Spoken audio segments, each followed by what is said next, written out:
The September sun bore down mercilessly on Cedar Bluff, Texas, baking the dusty streets until they cracked like dried leather. The afternoon train wheezed to a stop at the depot, its black smoke dissipating into the cloudless sky. Among the usual assortment of travelers, merchants, and relatives greeting their kin, one figure stood apart, a young woman who descended the steps with nothing but the clothes on her back. She was perhaps 20 years old, though the weariness in her eyes suggested she'd lived far longer. Her dress, once blue, had faded to the color of a stormy sky, torn at the hem and stained with the dust of many miles. No valise accompanied her, no trunk followed. She simply stood on the platform as the train pulled away, leaving her in its wake like driftwood after a flood. The station master, a portly man named Hiram Watts, approached her with the efficiency of someone who'd seen every manner of traveler pass through his depot. "Meeting someone, miss?" The woman's lips parted, but no sound emerged. She shook her head, clutching a small cloth bundle to her chest, her only possession. "Well, you can't be standing here all day," Hiram muttered, already losing interest. "Best move along." Word spread through Cedar Bluff like wildfire through dry brush. Within an hour, half the town knew about the mysterious woman at the depot. The gossip started at Morton's general store, where Mrs. Abigail Morton held court behind the counter. "Mark my words," she declared to her eager audience of housewives. "That girl's running from something. Decent women don't arrive in towns with no luggage and no one to meet them."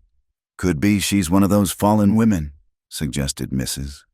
Prudence Baker, the preacher's wife, lowering her voice to a scandalized whisper.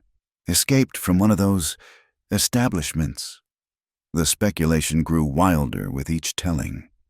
By evening, the woman had been branded everything from a mad woman to a criminal to worse. She'd tried to find shelter at the Cedar Inn, but the proprietor, warned by the town gossips, turned her away at the door. "We run a respectable establishment," he'd said, not meeting her eyes. The woman had nodded, understanding all too well the language of rejection. She'd tried the church next, but Reverend Baker, influenced by his wife's warnings, suggested she might find more appropriate accommodations elsewhere. Even the Mexican families on the poor side of town, usually more welcoming to outcasts, kept their doors closed.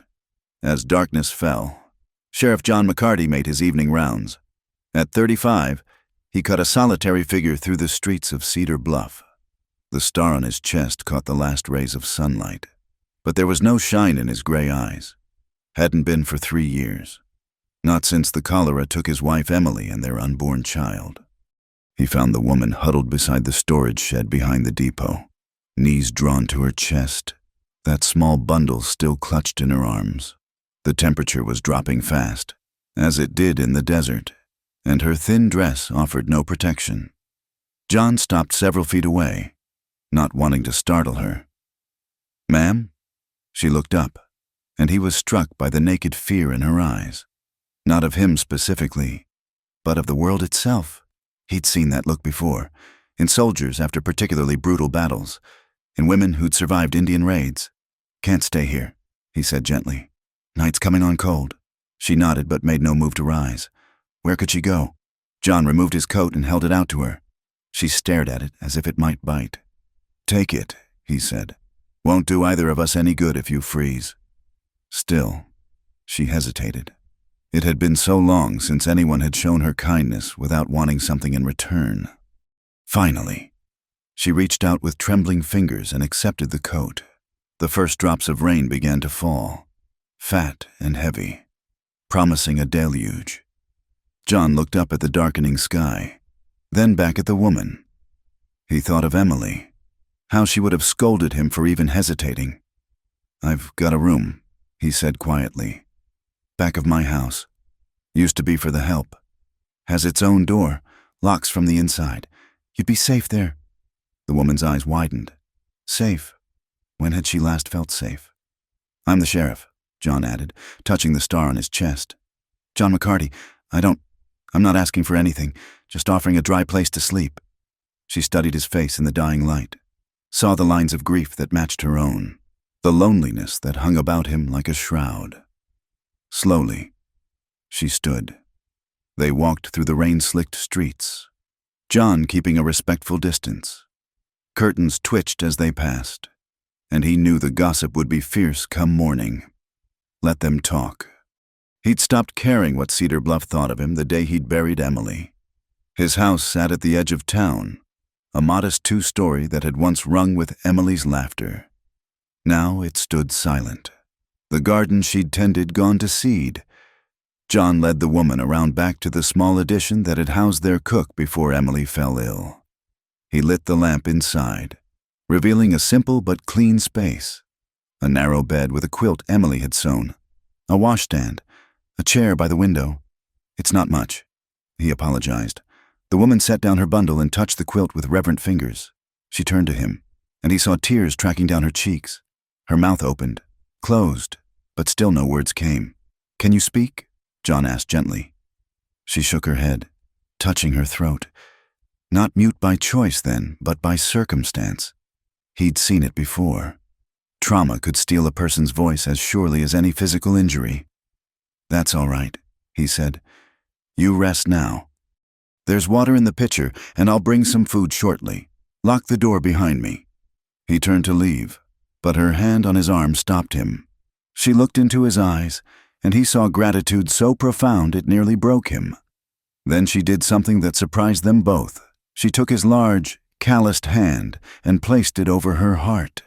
He felt it racing beneath his palm, wild as a caged bird. "You're safe now," he whispered, and for the first time, her features softened with something like belief. John brought her a plate of beans and cornbread, setting it outside the door and knocking gently. He heard the lock turn. The door opened just enough for her to retrieve the food. Through the crack, he glimpsed her face, wan but watchful. "There's more if you're hungry," he offered. "And coffee in the morning." Back in his own empty house, John sat by the cold fireplace, staring at Emily's portrait on the mantel. "I know what you'd say," he murmured to the painting. "You'd say I did right. You'd say everyone deserves kindness." Outside, the storm intensified, rattling the windows and turning the streets to mud. But in the small room behind the kitchen, the mysterious woman ate her first real meal in days, wrapped in the sheriff's coat and a quilt made by loving hands. She didn't know why this sad-eyed lawman had helped her when no one else would. She only knew that for the first time in months. She wasn't running, as sleep finally claimed her. She clutched the bundle to her chest. Inside, a few precious items and a name she dared not speak. Clara. Her name was Clara, and she was alive, against all odds. Despite everything that had been done to her, everything she'd witnessed, she was alive. Tomorrow would bring new challenges. The town would talk. Questions would be asked. The past might catch up with her as it always did. But tonight, she had a roof over her head and a locked door between her and the world. Tonight, that was miracle enough. In his bedroom, John McCarty lay awake listening to the rain, wondering what had possessed him to bring a stranger into his home. But deep down, he knew. In her haunted eyes, he'd recognized a kindred spirit, someone else walking through life with a wound that wouldn't heal. Maybe that was enough. Maybe two broken people could find a way to be less broken together. The storm raged on. But within the walls of the sheriff's house, two lost souls had found a moment's peace. It wasn't much, but in the harsh world of Cedar Bluff, Texas, sometimes a small kindness was the beginning of everything. The morning sun hadn't yet crested the horizon when John McCarty heard the whispers begin. He'd barely stepped onto Main Street for his morning rounds when Mrs. Morton emerged from her store like a hen defending her coop. "Sheriff McCarty," she said, her voice dripping with false concern. "We heard about your house guest." John tipped his hat politely. "Morning, Mrs. Morton." "Really, Sheriff, what were you thinking? A woman of unknown character, under your roof? What would poor Emily say?" The mention of his late wife made John's jaw tighten, but he kept his voice level. "Emily would say a Christian doesn't leave folks to freeze in the rain." "Mrs. Morton huffed. "Well, I never... The impropriety of it all. Throughout the morning, John faced similar encounters. The barber tisked while trimming his hair. The bank clerk raised meaningful eyebrows. Even old Samuel Wright, who usually minded his own business, felt compelled to warn John about maintaining proper appearances. John bore it all with stoic silence. He had bigger concerns, like the fact that he'd left a traumatized woman alone in his house with no way to communicate her needs. When he returned home at midday, he found the back room's door ajar. Panic seized him briefly. Had she fled? But then he heard movement in the kitchen and followed the sound. She stood at the stove, stirring a pot of beans she must have found in the pantry. The kitchen, neglected since Emily's death, somehow looked brighter. She'd washed the windows, cleared the dust from the shelves, even managed to coax life back into the sorry excuse for a fire he'd left in the stove. She turned at his approach, still wary but less frightened than before. Her hair, now washed and braided, revealed a face that might have been pretty if not for the shadows beneath her eyes and the gauntness of her cheeks. "You didn't have to do this," John said. She gestured to the food, then to herself, then made a motion he interpreted as asking permission. "Of course you can cook. This is—" He paused, struck by the domesticity of the scene. For 3 years, this kitchen had been a tomb. Now it smelled of coffee and beans and something almost like home. He fetched paper and a pencil from his study, placing them on the table. "Can you write?" She nodded eagerly, taking the pencil with careful fingers. Her handwriting was unpracticed but legible. "Thank you for kindness. I can work, cook, clean, mend." "What's your name?" John asked gently. She hesitated, the pencil hovering over paper.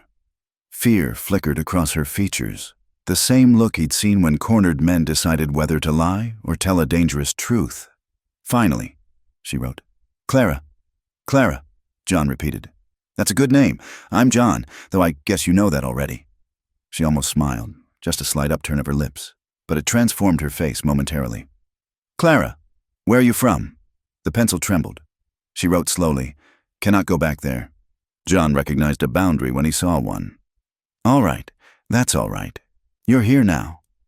They ate lunch together in companionable silence. Clara had indeed found the beans and some preserved vegetables Emily had put up years ago. It was simple fare, but it tasted better than anything John had eaten in recent memory. Over the following days, they developed a routine.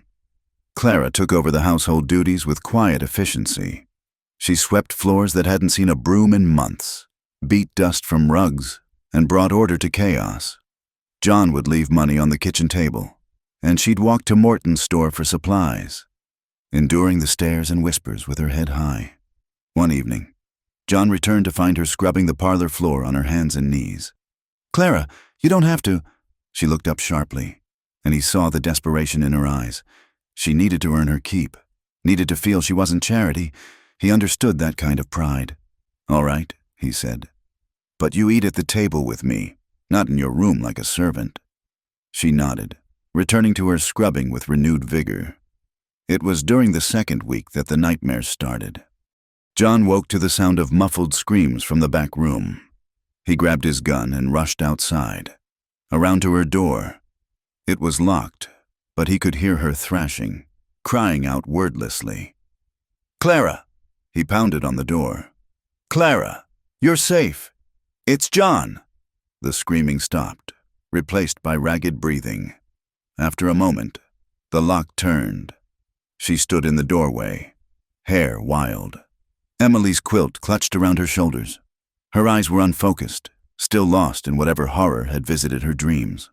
Without thinking, John stepped forward and gathered her into his arms. She stiffened at first, then collapsed against him, shaking like a leaf in a storm. He held her gently, murmuring nonsense words of comfort, the same way he'd once soothed spooked horses. They stood that way for long minutes, until her trembling eased. When she pulled back, embarrassment colored her cheeks. She gestured apologetically. "Nothing to be sorry for." John said, "We all have our demons." She studied his face, then pointed to him and raised her eyebrows in question. "My wife," he said simply. Emily. She died 3 years ago. Cholera took her and our unborn child. Some nights I still dream I could have saved them if I'd just done something different. Clara's hand found his, squeezing gently. In that moment, they were just two people who understood loss. The next morning, John found a note on the kitchen table. "Thank you for not asking." He left his own note in response. "Thank you for staying." Their communication through notes became a daily occurrence.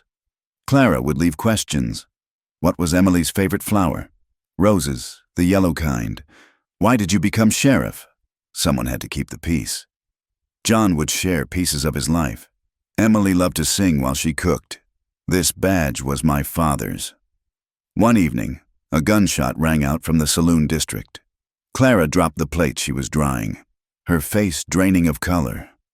She pressed herself against the wall, sliding down until she huddled on the floor, arms over her head. John knelt beside her. "It's all right, just cowboys being foolish. You're safe." But she couldn't hear him, lost in some memory. He stayed with her, a steady presence, until the panic passed. When she finally looked up, tears had carved tracks through the flour dust on her cheeks.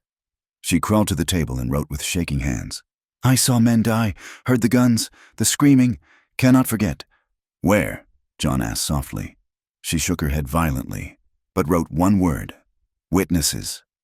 John's blood chilled.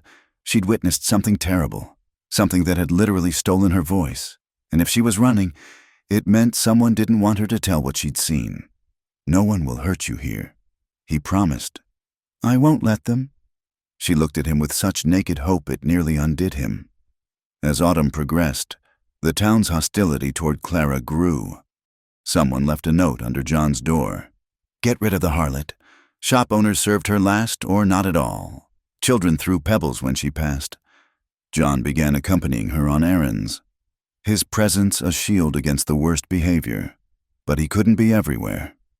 One afternoon, he returned home to find Clara sitting on the porch steps, her market basket overturned, groceries scattered. Her lip was split, dress torn at the shoulder. "Who did this?" Fury coursed through him. She wrote shakily, "Does not matter. I should go, causing you trouble. Like hell you will." The vehemence in his voice surprised them both. "This is my house. I decide who stays." That night, after tending her injuries, John sat in his study staring at Emily's picture. "I'm not replacing you," he whispered. "But I can't turn her out. We need... He couldn't finish the thought, couldn't name the feeling growing in his chest.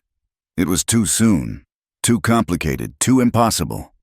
But when Clara brought him coffee, her hand briefly touching his shoulder in silent thanks, he knew he was already lost.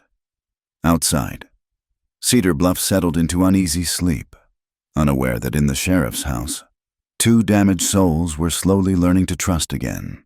The road ahead would be difficult, full of obstacles and old pain, but for now, in the lamplight of a simple kitchen, it was enough to not be alone. The first frost came early that year, silvering the grass outside John's window. He woke to find Clara already in the kitchen, kneading bread dough with practiced hands. She had been with him 6 weeks now, and the house had transformed under her care. Curtains hung where dust had rained. Flowers bloomed in pots Emily had left empty. Even the old clock on the mantel ticked again, keeping time after years of silence. "Morning," John said, pouring himself coffee from the pot she always had ready. Clara nodded, a genuine smile gracing her features. She'd been smiling more lately, though she still hadn't spoken a word. He'd grown fluent in reading her gestures, the tilt of her head, the expressiveness of her hands. She pushed a paper toward him. "Tell me about Emily." John set down his cup, surprised. She'd never asked so directly before. "What would you like to know?" Clara wrote, "How did you meet? How did you know? How did he know?" John leaned back, remembering. "Her father ran the newspaper. I was just a deputy then, young and foolish.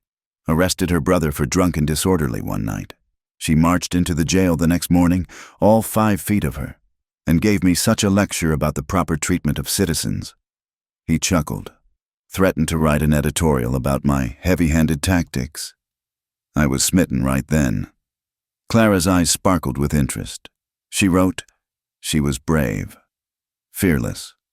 John agreed. Took me 6 months to work up the courage to court her properly. Her father thought I wasn't good enough, probably right about that.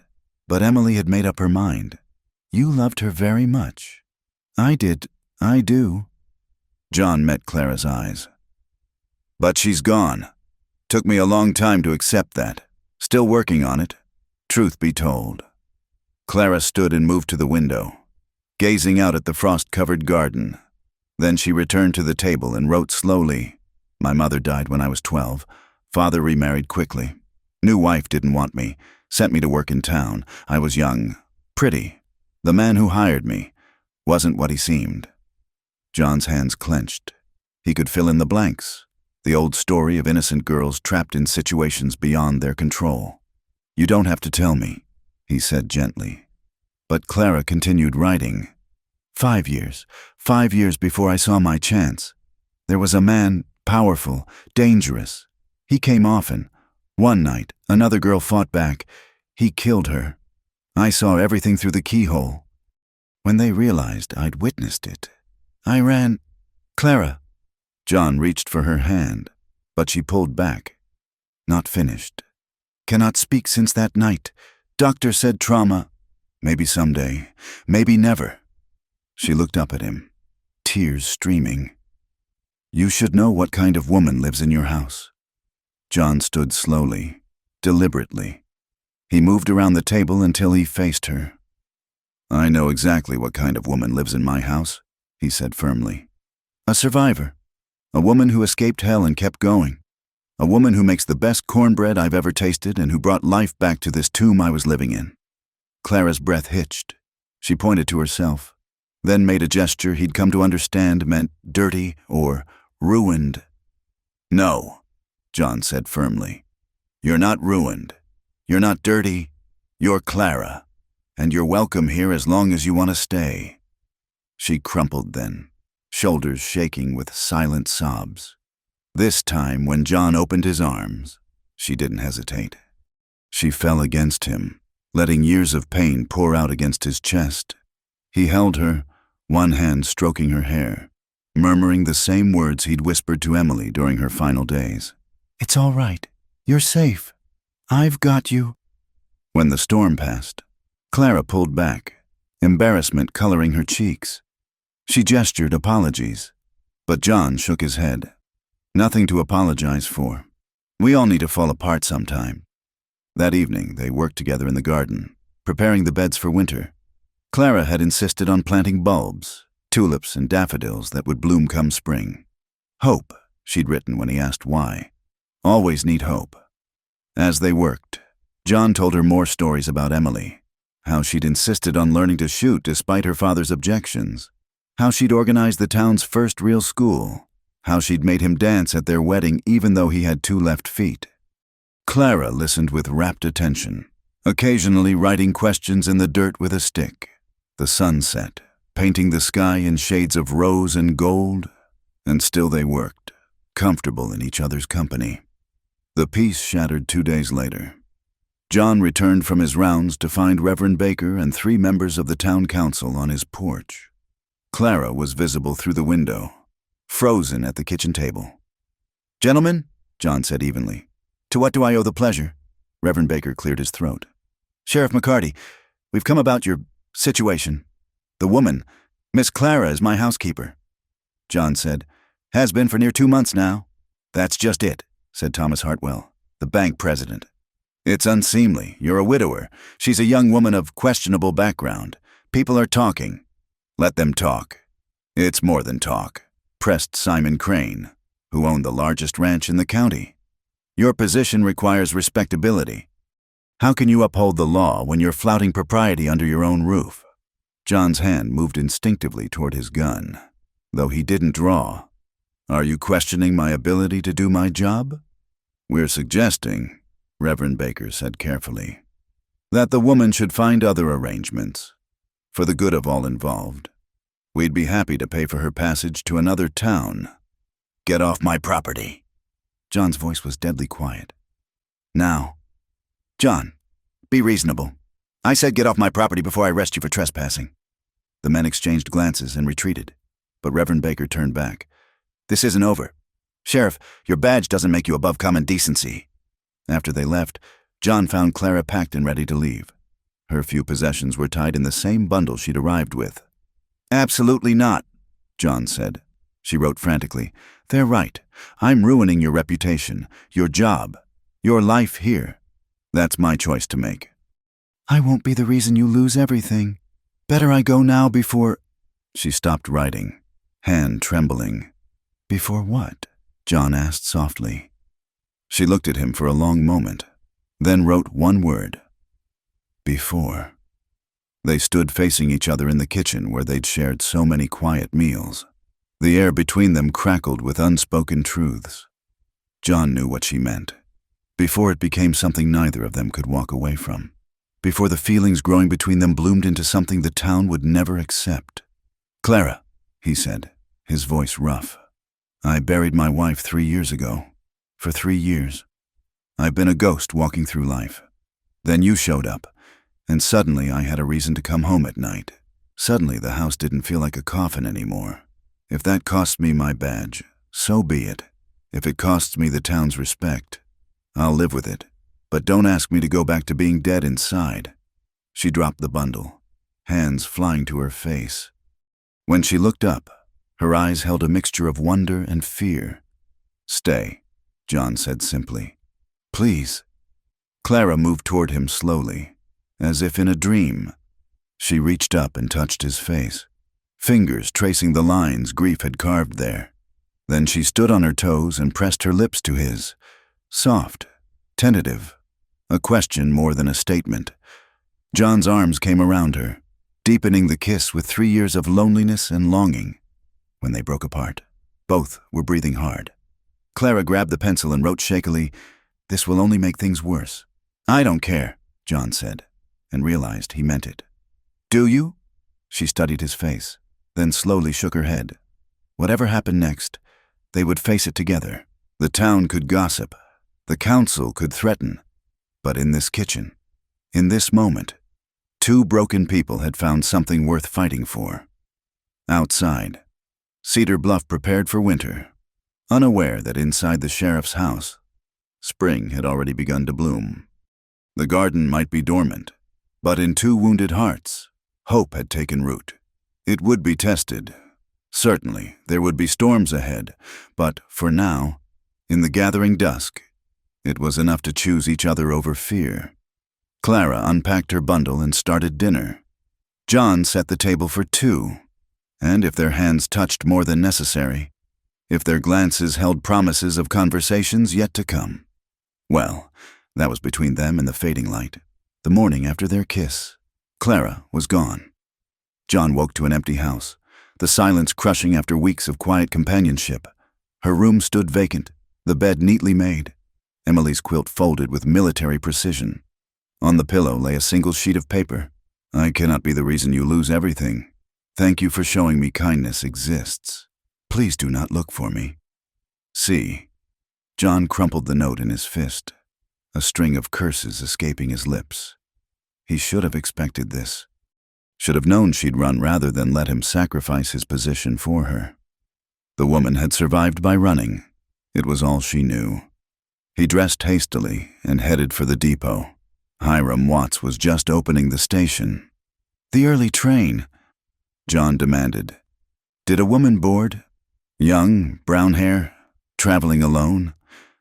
Hiram shook his head. "No passengers this morning. Sheriff, just freight." John checked the livery stables, the stage depot, even the Mexican quarter where travelers sometimes hired guides for the desert crossing. Nothing. It was as if Clara had vanished into the morning mist. For 3 days. John searched. He rode out to neighboring towns, sent telegrams to lawmen in surrounding counties, questioned everyone who might have seen her. The irony wasn't lost on him. He'd spent years tracking criminals, but one slip of a woman had disappeared without a trace. On the 4th day, his deputy, A earnest young man named Tom Garrett approached hesitantly. "Sheriff, there's been talk of smoke from the old Jameson place. Abandoned homestead about 10 miles north. Might be drifters, but—" John was in the saddle before Tom finished speaking. The Jameson homestead had been deserted for 5 years, ever since Comanche raids had driven settlers from the area. The remaining structure, a half-collapsed adobe shack, squatted against the horizon like a broken tooth. John approached carefully, hand on his pistol. Through a gap in the wall, he glimpsed movement. His heart leaped, then sank. Clara was there, but she wasn't alone. She huddled in the corner while a raggedy man pawed through her bundle. Well, the drifter was saying. "What's a pretty thing like you doing out here all alone? Lucky I came along, ain't it?" John entered with his gun drawn. "Step away from her." The drifter spun, reaching for his own weapon. John's shot was clean, catching the man's gun hand. The weapon flew into the dust as the drifter howled, "You shot me! You damn near took my hand off." "Be grateful I didn't aim higher," John said coldly. "Now get on your horse and ride. If I see you again, I'll finish the job." The drifter stumbled out, cradling his wounded hand. John waited until the sound of hoofbeats faded before holstering his weapon. Only then did he turn to Clara. She pressed herself deeper into the corner, tears streaming down her face. Her dress was torn, feet bleeding from walking. She'd survived on creek water and whatever edible plants she could find. "You damn fool woman," John said, his voice rough with emotion. "You beautiful, stubborn, damn fool woman." He knelt beside her, and she collapsed against him, her body shaking with silent sobs. He held her while the sun tracked across the sky, neither of them speaking, she because she couldn't, he because there were no words for the relief flooding through him. Finally, he pulled back to examine her injuries. Cuts on her feet, dehydration, exhaustion, but nothing that wouldn't heal. "Can you ride?" She nodded weakly. John lifted her onto his horse, then swung up behind her. She leaned back against his chest, and he wrapped one arm around her waist, holding her secure. They rode slowly, John feeling every tremor that ran through her body. Back in Cedar Bluff, curtains twitched as they passed. Let them look, John thought savagely. Let them gossip about the sheriff carrying the runaway woman through town like a bride. At home, he tended her wounds with the same gentle efficiency he'd once used for Emily. Clara submitted to his ministrations silently, her eyes never leaving his face. When he'd finished wrapping her feet, she reached for paper and pencil. "Why did you come for me?" "Because you belong here," John said simply. "I'm not worth—" He took the pencil from her hand. "Stop. You don't get to decide what you're worth to me." She searched his face, then wrote, "I was so frightened. Not of that man, of staying, of feeling, of wanting something I can't have." "Who says you can't have it?" "Everyone. Everything. My past, your past is done." John interrupted. "It's ashes. What matters is now. Tomorrow. The life we could build if you'd stop running long enough to try." Clara touched his face. Tracing the worry lines her disappearance had deepened. Then she wrote, "I used to be Mary Catherine Wells, from St. Joseph, Missouri. My father sold me to clear his debts when I was 15. The man who died, his name was William Thornton, big rancher from New Mexico. He had connections everywhere. His brothers won't stop looking for who saw him die." John absorbed this information, understanding the full weight of what she'd been carrying. "Then we'll face them if they come. Together."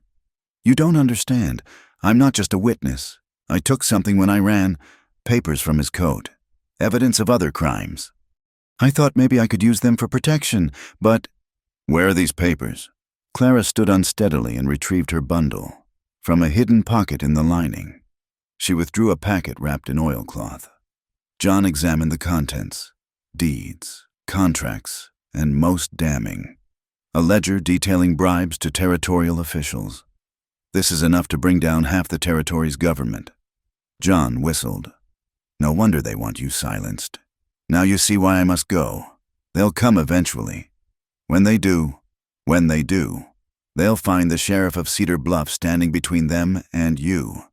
John locked the papers in his office safe. "And these documents are going to the federal marshal in Austin. Let's see how eager the Thornton brothers are to pursue you when they're facing federal charges." Clara stared at him in wonder. She wrote, "You would risk everything." "I already have," John said. "The morning I found your room empty, I knew I can live without my badge. I can live without this town's approval, but I've already lived without you for 4 days, and that's my limit." Fresh tears spilled down Clara's cheeks. She stood, swaying slightly on her bandaged feet, and walked into his arms. This time when she kissed him, there was no hesitation, no fear, only a desperate need to affirm life in the face of so much death and sorrow. That night, for the first time since arriving in Cedar Bluff, Clara didn't sleep in the back room. She lay in John's arms, in the bed he'd shared with Emily, and neither of them felt it was wrong. Emily would have understood, John thought. She'd always had a generous heart. Clara traced letters on his chest in the darkness. "Thank you." "For what?" She took his hand and placed it over her heart, as she had that first night, but now, instead of the panicked bird wing flutter, he felt a steady, strong rhythm, the heart of a woman who'd decided to stop running. "I love you too," he whispered. Understanding what she couldn't yet say aloud, they held each other as the night deepened. Two survivors who'd found safe harbor in the storm. Tomorrow would bring challenges, the town's anger, the Thornton brothers' vengeance, the long road to healing. But tonight they were simply John and Clara, and that was miracle enough. Outside, a coyote howled at the distant stars. Inside, two people who'd forgotten how to hope remembered together, one heartbeat at a time. The revelation spread through Cedar Bluff like wildfire in August grass. By noon the next day, everyone knew that Clara, the mysterious woman Sheriff McCarty had taken in, had been a prostitute. The details were twisted in the telling, growing more salacious with each repetition. But the core truth remained. She'd worked in a brothel, and now she was living openly with the sheriff. The first stone crashed through the kitchen window while Clara was making bread. She stood frozen, flour-dusted hands trembling, as voices rose outside. "Jezebel! Scarlet Woman! Get out of our town!" John burst through the door, having run from his office at the first sound of breaking glass. A crowd had gathered at his fence, 20 or 30 citizens, their faces twisted with righteous anger. At their head stood Reverend Baker, Bible clutched like a weapon. "This has gone far enough, Sheriff," the Reverend declared. "That woman is a stain upon our community. She must go." John stepped onto the porch, hand resting on his pistol. "You're trespassing on private property. Disperse, now." "Or what?" challenged Simon Crane. "You'll arrest us all? Face facts. McCarty, you've lost all moral authority. Harboring a whore under your roof?" The gun was in John's hand before Crane finished the sentence. "Call her that again. Please, give me a reason." The crowd stepped back, but their anger didn't diminish. "Mrs." Morton pushed forward. "Sheriff McCarty, that woman worked in a house of ill repute. She admitted as much to you. How can you stand there and defend her?" "Because I know what she survived," John said evenly. "Because I know she was forced into that life as a child. Because she witnessed a murder and ran to save her life. And because every person deserves a chance at redemption. The Lord says," Reverend Baker began. "The Lord says to love thy neighbor," John interrupted. "He says to judge not. He ate with tax collectors and forgave sinners. So don't you dare stand on my property and use his name to justify your cruelty." Through the broken window, Clara watched John defend her against the town's rage. No one had ever stood up for her before. Not once in her 20 years of life had anyone thought her worth protecting. The feeling overwhelmed her. "She goes, or you go," Thomas Hartwell said coldly. "The town council will meet tonight. If that woman isn't on tomorrow's train, we'll have your badge." "Then you'll have it," John said. Meeting adjourned. The crowd lingered, muttering threats and condemnations, but eventually dispersed. John found Clara sweeping up glass. tears cutting tracks through the flour on her cheeks. "Don't," he said gently, taking the broom. "You'll cut yourself." She wrote with shaking hands. "They're right. I am what they say." "No." John gripped her shoulders. "You were a child forced into an impossible situation. You survived the only way you could. That doesn't define who you are now. I should leave. Tonight. If you run again, I'm coming with you." His voice was fierce. "We stand together or not at all." That afternoon, while John was handling a dispute at the saloon, Clara ventured to Morton's store for supplies. The moment she entered, conversation ceased. "Mrs." Morton stood behind the counter like a hanging judge. "We don't serve your kind here," she announced. Clara placed her list on the counter and waited. "Did you hear me? Get out!" Clara didn't move. She'd learned stillness in places where movement invited pain. "Shameless," someone muttered, standing there bold as brass. "Mrs." Baker emerged from behind the fabric display. "How dare you show your face among decent women? Have you no shame?" Clara finally looked up, meeting the preacher's wife's eyes. She pulled out her pencil and paper, wrote carefully, and held it up. I beg your pardon?" Clara wrote again. "Do you have shame? For turning away someone seeking help? For throwing stones?" "Mrs." Baker's face flushed. "You compare yourself to the woman at the well? The audacity!" The standoff might have continued indefinitely, but the door chimed. "Mrs." Eleanor Sanderson entered, the elderly widow who'd run the school before her retirement. She surveyed the scene with sharp eyes. "Clara, dear," she said calmly, "I heard you were back. Come, we'll take tea at my house." The room erupted in shocked whispers. Mrs. Sanderson had been Emily McCarty's closest friend, above reproach in the community. "Eleanor." "Mrs." Morton gasped. "You can't mean to associate with a young woman who's shown more courage than half this town combined?" "Mrs." Sanderson took Clara's arm. "Indeed I do, and anyone who objects can explain themselves to me personally." They left together, Clara struggling not to cry at this unexpected kindness. At Mrs. Sanderson's tidy cottage, over tea and shortbread, the older woman spoke quietly. "Emily told me once that if anything happened to her, John would need someone. She was worried about him. You see, how he'd withdraw into himself." She patted Clara's hand. "I think she would be glad he found you." Clara wrote, "But I'm not like her. I'm not good." Nonsense. Emily wasn't perfect either, though we all like to remember her that way. She had a temper like a wildcat and once shot a man in the foot for insulting her father. Mrs. Sanderson smiled at the memory. "What made her good was her heart. And, my dear, anyone who's captured John McCarty's heart must have a good one too." That evening, the town council convened in the church. John attended in full uniform, star-polished, boots shined. He sat through 2 hours of condemnation, accusations, and demands. When they finally allowed him to speak, he stood slowly. 3 years ago, when Emily died, this town wrapped me in sympathy. You brought casseroles. You patted my shoulder. You told me time would heal." He looked around the room. "But when someone else needs compassion, someone who suffered worse than I ever have, where's your charity then?" "She's a prostitute," someone shouted. "She was," John corrected.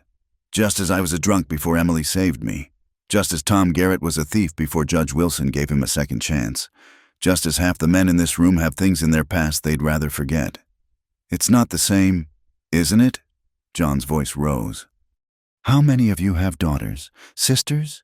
What if it had been them, sold by their own father, trapped with no escape?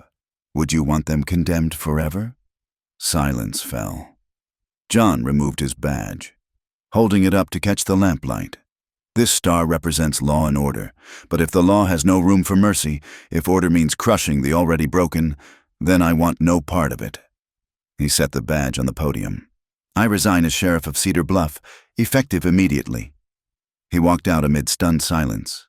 At home, he found Clara at the kitchen table, bags packed again.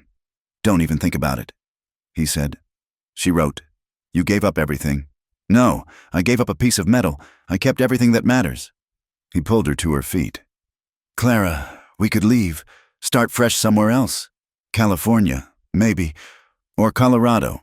Somewhere nobody knows either of us. She searched his face, then wrote, Is that what you want? John considered. What I want is to live without shame, without apologizing for choosing love over reputation. If we can do that here, good.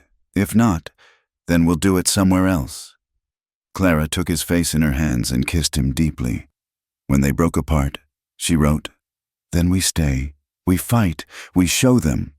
Are you sure? She nodded fiercely. Then, with great effort, her lips moved. No sound emerged, but John read the shape of the words. I love you. Say it again, he whispered. She tried, face contorting with effort. Still no sound, but the intention was clear. John pulled her close, and they stood in their broken windowed kitchen.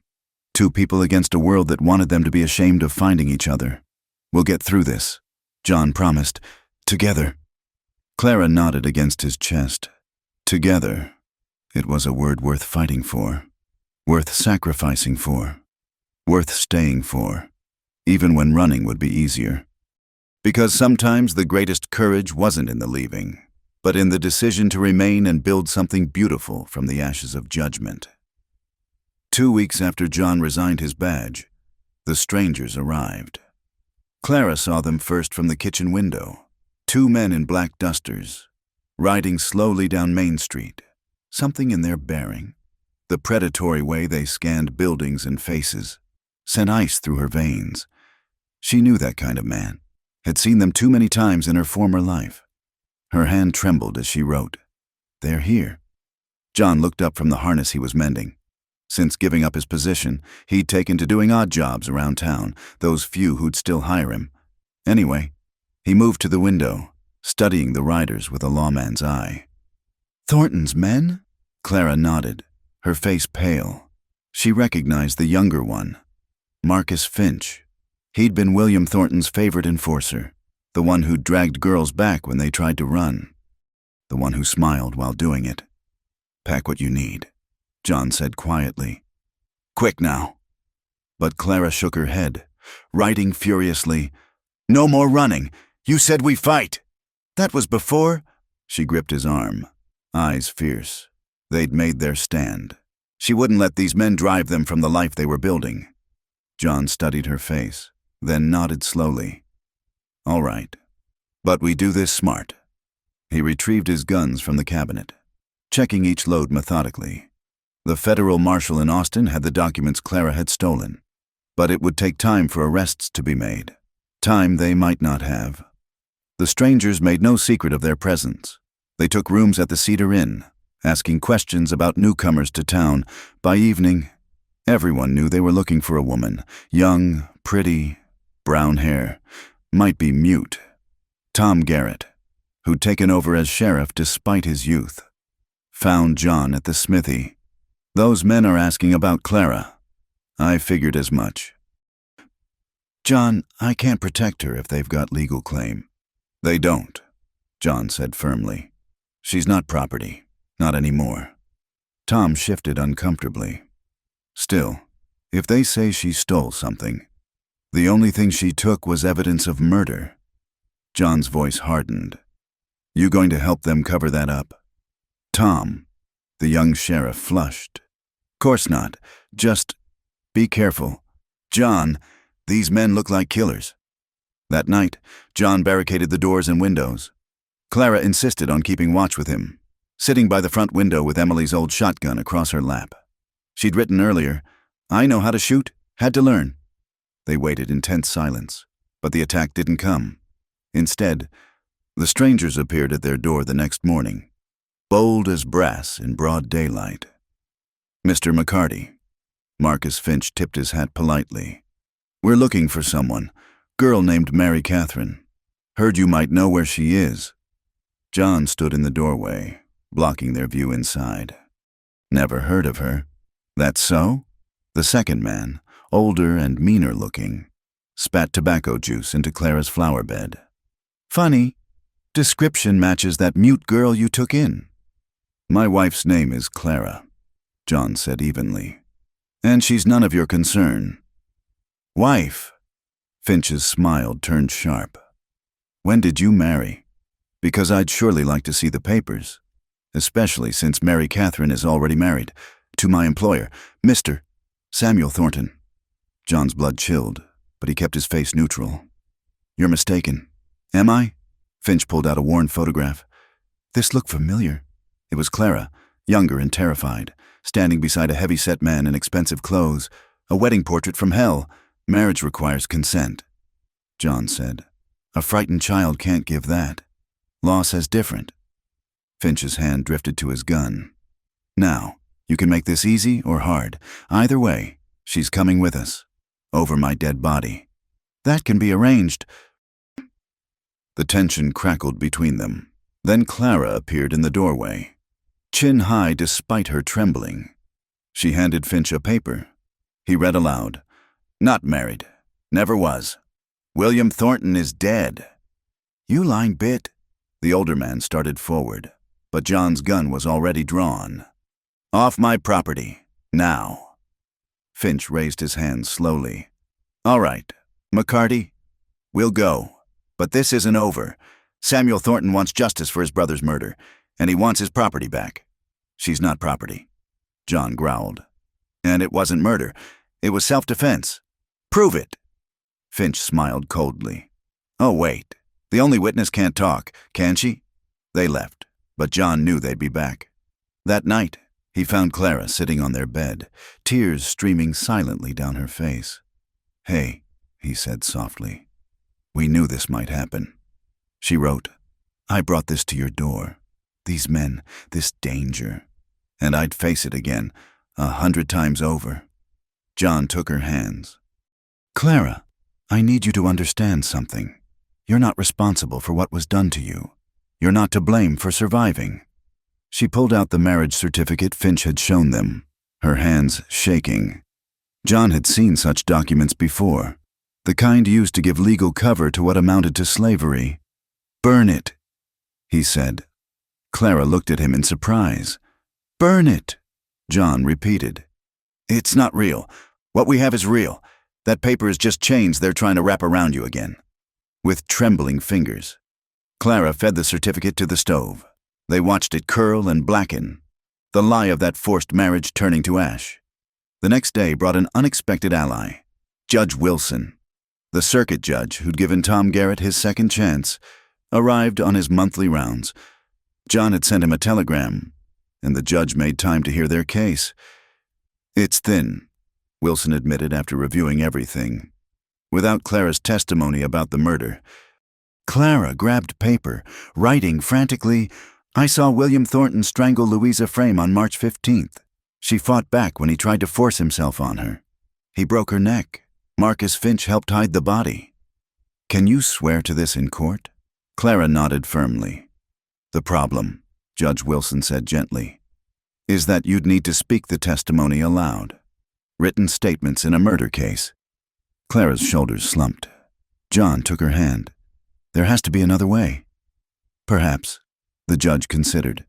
If we could prove the marriage was invalid, that she was coerced, underage, already under duress, then at least they couldn't claim ownership. She was 15, John said. Sold by her father to pay debts. Get me proof of that, and I'll dissolve any marriage contract they produce. Judge Wilson stood. In the meantime, I'll issue a protection order. Those men come near Clara again, they'll answer to me. That evening, as Clara cooked dinner, John made a decision. He went to his study and returned with a document of his own. What's this? Clara wrote. Marriage certificate, ours. I had Judge Wilson draw it up and witness it. All it needs is your signature. John knelt beside her chair. I know we can't have a church wedding. I know the town won't recognize it. But I want you to be my wife in every way that matters. Will you marry me, Clara? She stared at the paper, then at him. Her mouth opened, and with enormous effort, a single word emerged, hoarse, barely audible, but unmistakable. Yes. John pulled her into his arms, both of them crying now. She'd spoken, after months of silence. She'd found her voice for this moment, They signed the papers that night, Judge Wilson and Mrs. Sanderson as witnesses. It wasn't the wedding either had imagined, but it was theirs, honest and true and legally binding. The confrontation came 2 days later. Finch and his partner attempted to take Clara while she was drawing water from the well. She fought back, screaming, actually screaming, for help. The sound of her voice, raw and desperate, brought John running. The gunfight was brief but vicious. John took a bullet in the shoulder but kept shooting. When the smoke cleared, Finch's partner lay dead, and Finch himself was bleeding from a gut wound. "This isn't over," Finch gasped. "Samuel Thornton, he'll send more." "Let him," John said coldly. "Tell him his brother was a murderer and a rapist.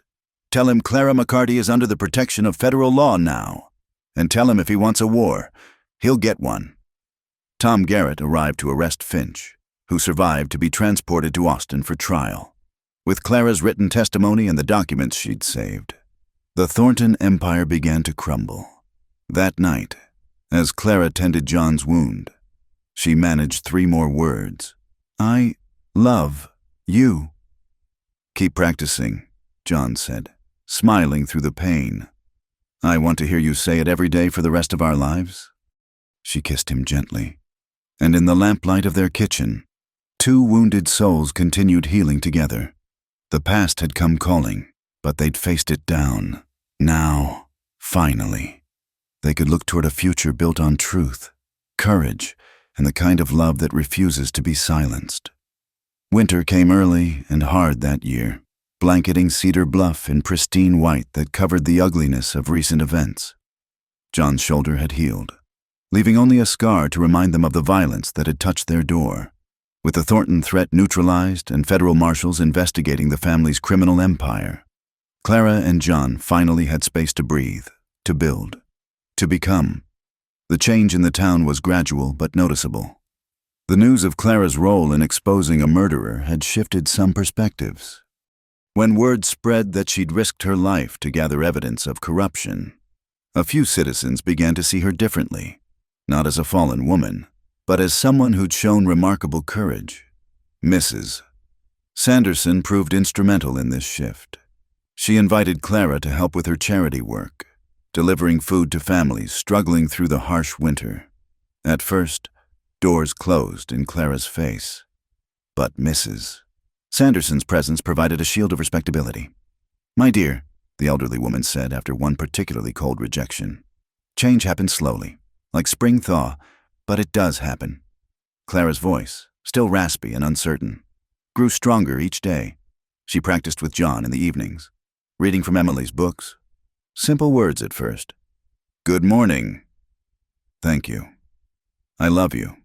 Then gradually more complex phrases. One snowy afternoon, they were surprised by a knock at the door. John answered to find Margaret Henley, the seamstress's wife, standing on the porch with her 8-year-old daughter. "Mr. McCarty," she began nervously. I owe your wife an apology." Clara appeared beside John, wary but curious. Margaret's eyes filled with tears. "When I was young, before I married Mr. Henley, I was in a situation similar to your wife's. My family doesn't know. No one knows. But when I saw how this town treated her, how I treated her..." She broke down sobbing. Clara stepped forward and embraced the woman, holding her as she wept. When Margaret composed herself, she managed. "I threw stones at someone who escaped what I couldn't. I'm so ashamed." "No shame," Clara said softly, her voice still rough but clear. "Only survival." From that day, Margaret became a fierce ally. She wasn't the only one with secrets, with past pain that Clara's persecution had forced into the light. Slowly, a small circle of women formed around Clara, some who'd suffered silently, others who simply recognized injustice when they saw it. The transformation was most evident in Clara herself. With safety and love, she bloomed like her garden flowers. She began teaching reading to some of the town's children, starting with those whose families couldn't afford the regular school. Her voice, though never fully recovered, became a tool for gentle instruction. Sound it out. She'd encourage young Timothy Martinez, whose parents worked the ranches. You can do it. John often stopped by the parlor-turned-classroom, his heart swelling at the sight of Clara surrounded by eager young faces.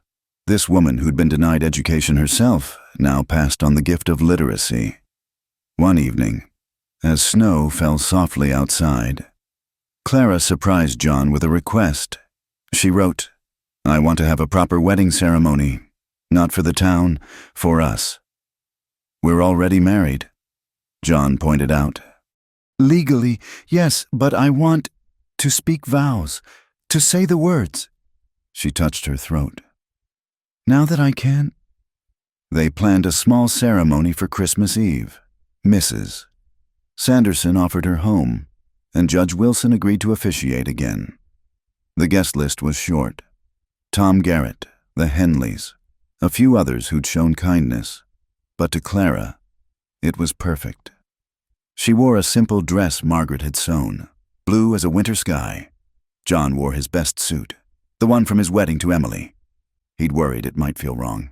But as Clara walked toward him, he knew Emily would have blessed this moment. "Do you, Clara McCarty, take this man to be your lawfully wedded husband?" Judge Wilson asked. Clara's voice rang clear in the hushed room.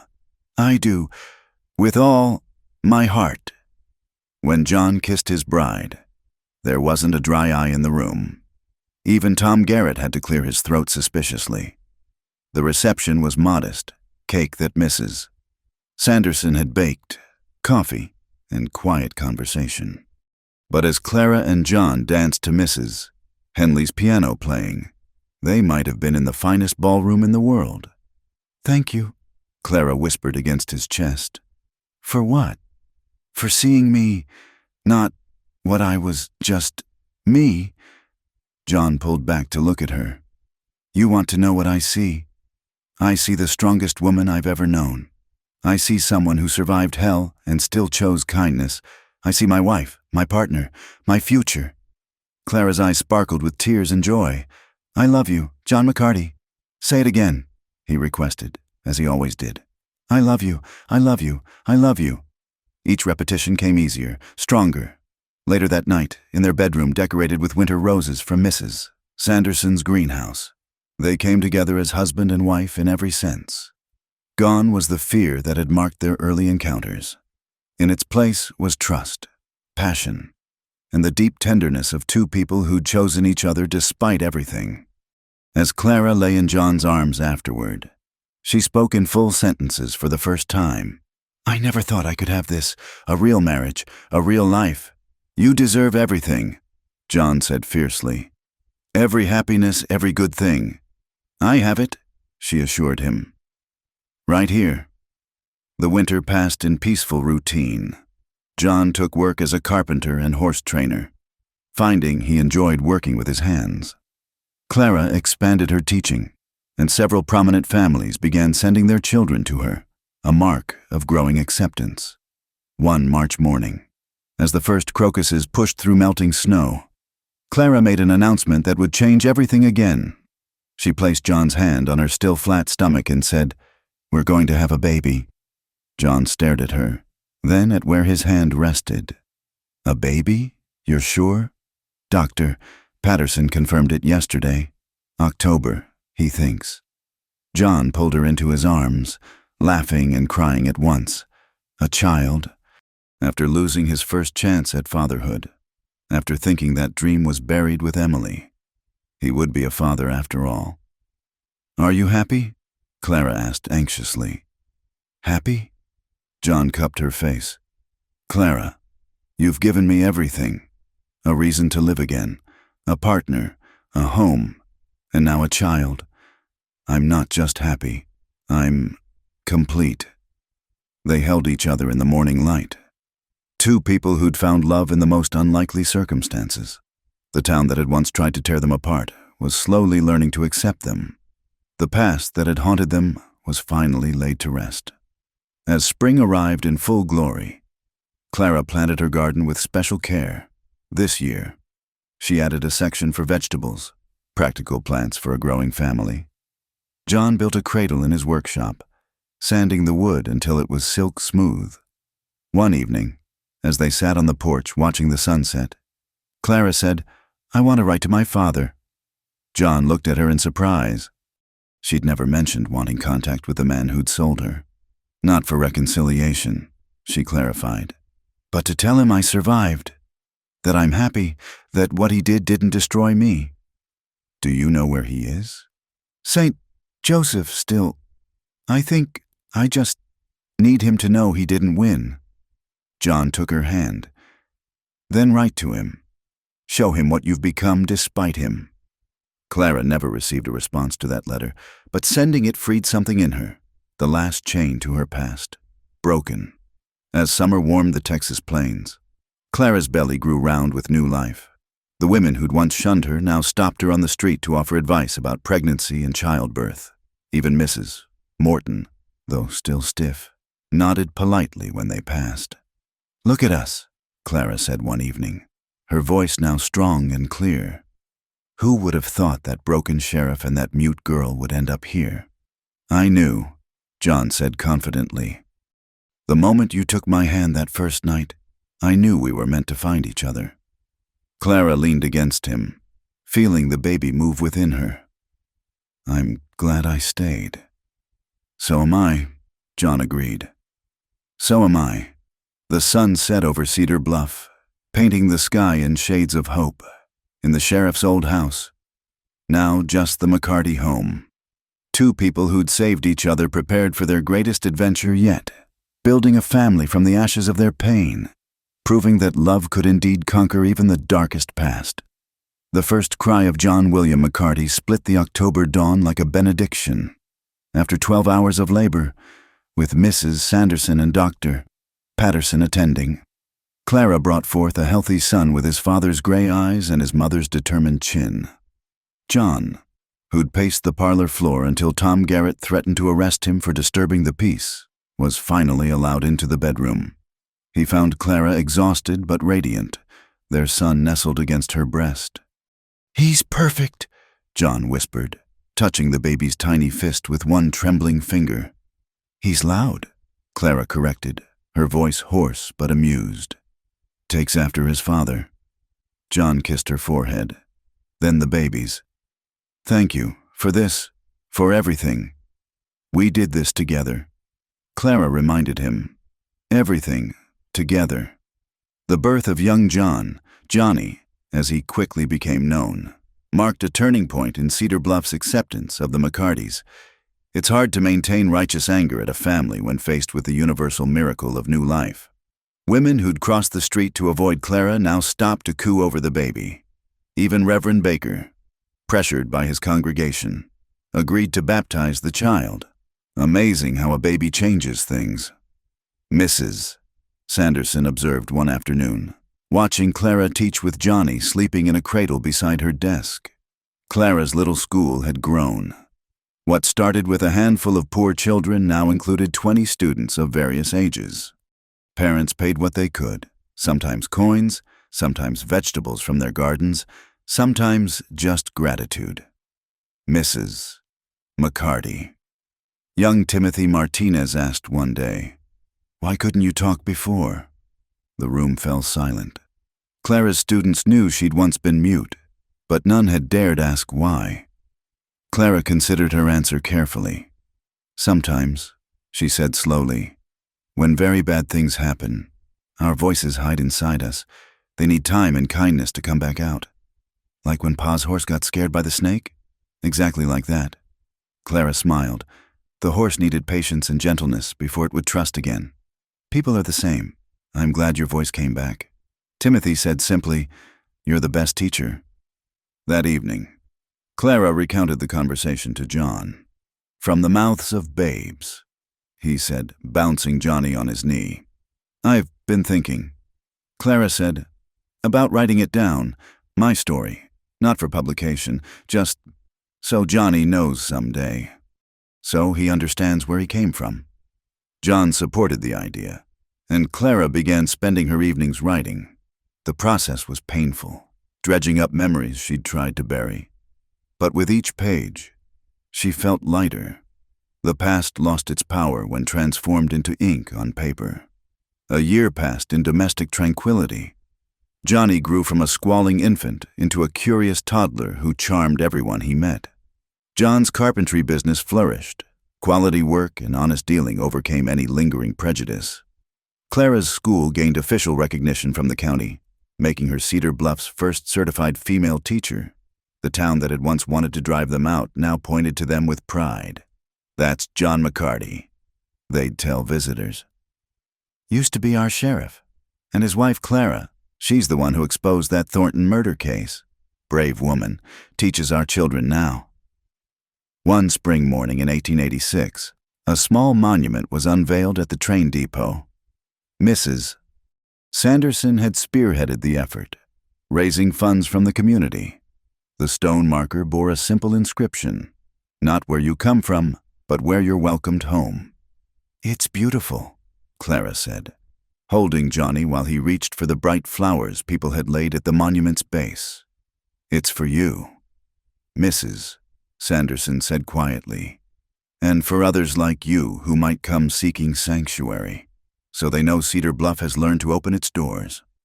Clara couldn't speak past the lump in her throat. John squeezed her hand, equally moved. That summer brought an unexpected visitor. Clara was in her garden, Johnny helping by pulling up as many vegetables as weeds, when she saw a figure at the gate, an older man, weathered and bent, holding his hat nervously. "Mary Catherine," the man said hesitantly. Clara froze. No one had called her that in years. Then recognition dawned. "Father?" James Wells looked decades older than his years. Prison had not been kind to him. He'd been convicted of fraud not long after selling his daughter. The money he'd gained doing him no good in the end. "I got your letter," he said. "Took me time to work up the courage to come." Clara stood slowly, Johnny clinging to her skirts. "Why are you here?" "To see what became of you, to apologize.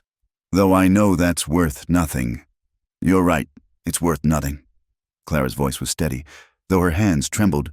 "You sold me like livestock, a child, your own daughter." "I know. I've lived with it every day since." "Good." They stood in silence, the weight of the past between them. Then Johnny tugged on Clara's dress.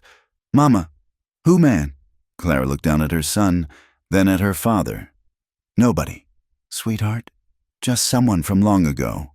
"I have a grandson," James said wonderingly. "No." Clara's voice turned to steel. "You have nothing. You gave up any claim to family when you traded me for money." John appeared then, having heard voices. He took one look at Clara's face and stepped protectively beside her. "Sir, I think you should leave. You must be her husband. I know who you are." John's voice was cold. "And you're not welcome here." James nodded, defeated. "But before leaving," he said, "I'm glad you survived it. Mary Catherine, glad you found happiness. It's more than I deserve to know, but I'm glad." He shuffled away, and Clara never saw him again. Later that night, as she nursed Johnny before bed, she told John, "I thought I'd feel something. Anger, maybe, or satisfaction. But there was just nothing. He's a stranger to me now." "That's as it should be," John said. "Your real family is here," as if to emphasize the point. Johnny released his mother's breast to give his father a milky smile before returning to his dinner. Fall came with its golden glory, and Clara discovered she was pregnant again. "A sister for Johnny," she announced. "Or another brother," John countered. "Sister," Clara insisted. "I can feel it." She was right. Sarah Emily McCarty arrived the following spring, as delicate as her brother was robust. The birth was easier this time, and John was allowed to stay, holding Clara's hand through the pains. "Our family is complete," Clara said, gazing at her daughter. "Unless you want more," John offered, making her laugh. "Let's see how we manage two first." The years that followed were filled with the ordinary miracles of family life. Johnny grew into a bright, inquisitive boy who had his mother's compassion and his father's sense of justice. Sarah proved to be the image of her namesake. Emily's photograph might have been the child's own. Clara's school expanded into a proper building, funded by the town council that had once wanted her gone. She pioneered methods for teaching children who struggled with speech, drawing from her own experience. Her students adored her, and parents from neighboring towns began sending their children to learn from the woman who'd found her voice. John eventually returned to law enforcement, elected as county sheriff by a wide margin. The badge that had once divided them now represented their standing in the community. He wore it with pride, knowing that mercy and justice could walk hand in hand. One evening, as they celebrated their 10th anniversary, Clara and John sat on the porch they'd added to their home. Johnny was teaching Sarah to catch fireflies, their laughter floating on the warm air. "Did you imagine this?" Clara asked. "That night you found me by the depot." "No," John admitted. "I couldn't have imagined anything this good. I was so broken," Clara mused. "So sure I'd never be whole again." "You were never broken," John corrected. "Wounded, yes, but not broken. Broken things can't heal." "You did." Clara leaned against him, watching their children play. "We both did." As the stars emerged in the vast Texas sky, Clara thought about the journey that had brought them here. From that frightened, voiceless girl at the train station to this wife, mother, teacher, respected member of the community. It hadn't been easy. There had been pain, prejudice, and nights when the past threatened to swallow her whole. But love had proven stronger than fear. Hope had outlasted hate, and in choosing to stay, to fight, to build rather than run, she and John had created something beautiful from the ashes of their separate griefs. "Mama, look," Sarah called, holding up a jar full of flickering lights. "We caught stars. Beautiful, darling," Clara called back, her voice clear and strong in the evening air. Later, after the children were asleep, John produced a package. "Happy anniversary." Inside was a leather-bound journal, its pages blank and waiting. "For your story," he explained. "The whole thing, so our children and their children will know what love can overcome." Clara kissed him tenderly. "Our story," she corrected. "I couldn't have written it alone." As they went inside, hand in hand, the monument at the depot stood sentinel in the moonlight. Its message, "Not where you come from, but where you're welcomed home," had become Cedar Bluff's unofficial motto. Other lost souls would find their way to the town over the years, drawn by the promise of second chances, and in the sheriff's house at the edge of town, where love had transformed two broken people into a family. Clara McCarty picked up her pen and began to write. "No one came to claim me that September day in 1884. I thought it meant I was worthless, unwanted. I didn't know then that sometimes we have to be lost before we can truly be found. Thank you for joining us on this journey through the dusty trails and tender hearts of the Old West. We hope Clara and John's story touched your soul as much as it touched ours here at Wild West Campfire. Where are you listening from? Partners? Drop a comment below and let us know, whether you're driving through the prairie, sitting by your own campfire, or just needing a tale of hope wherever you are. Don't forget to subscribe to Wild West Campfire for more stories of love, redemption, and courage from America's frontier. And we'd love to hear your thoughts. What spoke to you most about Clara's journey? Until next time, keep riding toward the sunset. And remember, it's not where you come from, but where you're welcomed home.